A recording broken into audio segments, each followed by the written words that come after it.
Bonjour à vous tous, merci d'être là. On parle de jardinage en ouverture d'émission aujourd'hui.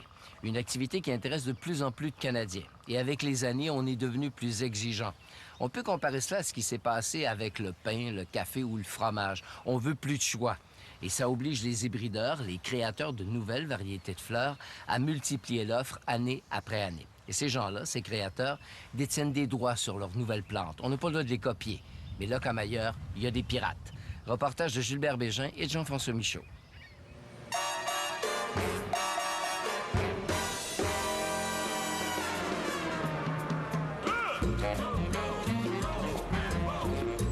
Fin mars, alors que les centres jardins sommeillent encore, ici dans cette serre, on est à pied d'œuvre depuis plusieurs mois.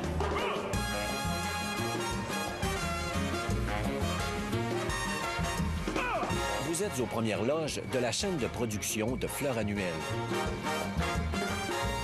Dans quelques semaines, toutes ces plantes prendront la route des centres jardins du Québec. Le mois d'avril, c'est un mois plein d'action parce qu'on est un peu partout dans les serres. On plante des pots, on plante des caissettes, on plante des jardinières. C'est notre gros temps de production actuellement, là.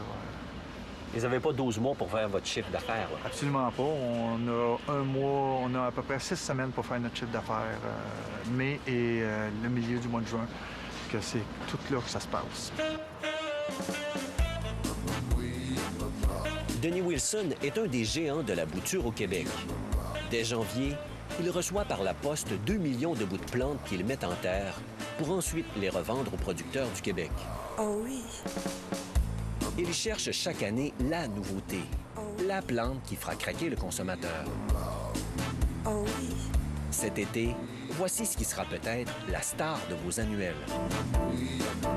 Celui-là, c'est un nouveau géranium, un nouveau cultivar, un géranium interspécifique qu'on appelle. C'est un géranium qui est pas retombant, qui n'est pas érigé, qui est entre les deux.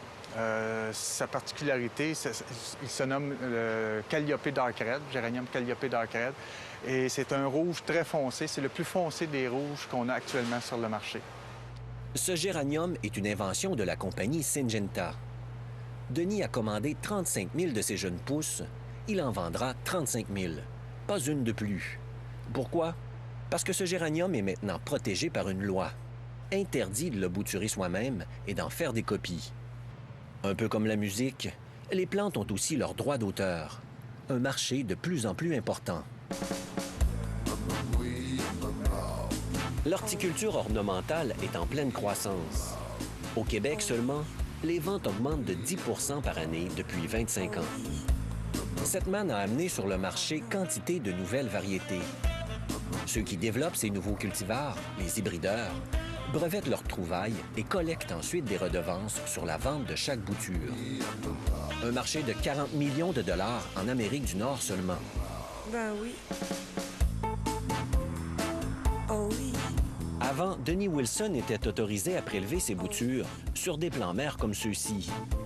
Aujourd'hui, les hybrideurs ont changé de stratégie. Oh non.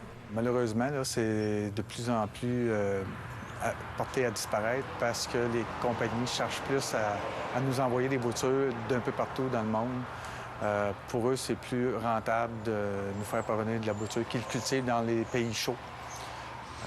Donc, ils ne veulent plus qu'on ait de plants mères pour faire notre propre propagation.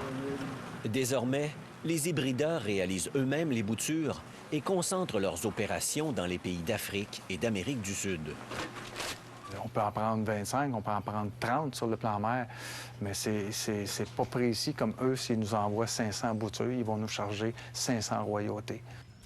Malgré ce système, le piratage des pousses vertes subsiste. Des producteurs bouturent illégalement des plantes protégées et le Québec ne fait pas exception. Il y a des moyens de contrôle, mais c'est sûr que c'est pas facile. Il y a des organismes qui font des inspections, mais ils ont beaucoup de territoires à couvrir. Ils ont beaucoup de plantes à vérifier. Fait que c'est pas toujours facile pour ces entreprises-là de faire un bon contrôle. C'est cette femme qui a pour mission de contrôler les fraudes. José Martineau travaille pour l'organisme canadien chargé de percevoir les redevances au nom des entreprises étrangères. C'est en quelque sorte la police des boutures. souvent, on me nomme la police des plantes, mais effectivement, c'est sûr que c'est un contrôle qui est fait, qui est demandé par les hybrideurs au niveau de s'assurer qu'il n'y a pas de propagation illégale sur les plantes.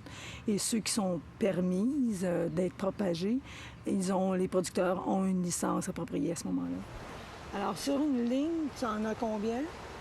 Je suis pas sûre. Normalement. La quantité. Première vérification, la liste de l'hybrideur. Tout doit concorder. Les variétés, l'âge des boutures et surtout leur nombre. On en a à peu près 160 par ligne. C'est ça que j'avais compté. Elle porte une attention particulière aux impatiences et aux verveines, des plantes populaires et souvent propagées illégalement. Alors, c'est de l'anaï. Ici, j'ai du Rapunzel, j'ai du Lanaï à côté. Parfait. Fait que si vous voulez les compter... Pas de problème. Mais ce qu'elle cherche par-dessus tout, c'est ceci. Chaque plante doit porter l'étiquette de l'hybrideur à toutes les étapes de sa croissance. Les étiquettes nous indiquent vraiment que chaque plant, que l'hybrideur a envoyé un plant et qu'il y a une étiquette pour chaque plant. Alors ça, c'est un signe, effectivement. Si on regarde la table ici, si on verrait la moitié des plantes qui sont avec une étiquette et une autre moitié avec sans étiquette, à ce moment-là, je me poserais des questions. Elle constate que les droits d'auteur sont encore mal connus, surtout chez les nouveaux céristes. Il lui arrive de surprendre des producteurs. Elle doit alors leur faire payer les redevances. Et chaque fois, elle mise davantage sur la sensibilisation que sur la répression. La couleur est super belle, hein? Avec les inspections qui vont être de plus en plus fréquentes et qui est demandée de plus en plus par plusieurs hybrideurs, ça n'existera plus, ce genre de situation-là. Oh oui. Denis Wilson estime que les redevances, c'est le carburant de son industrie. Et c'est surtout la garantie que l'an prochain, les hybrideurs auront encore une fois des nouveautés à offrir aux consommateurs. Ben oui.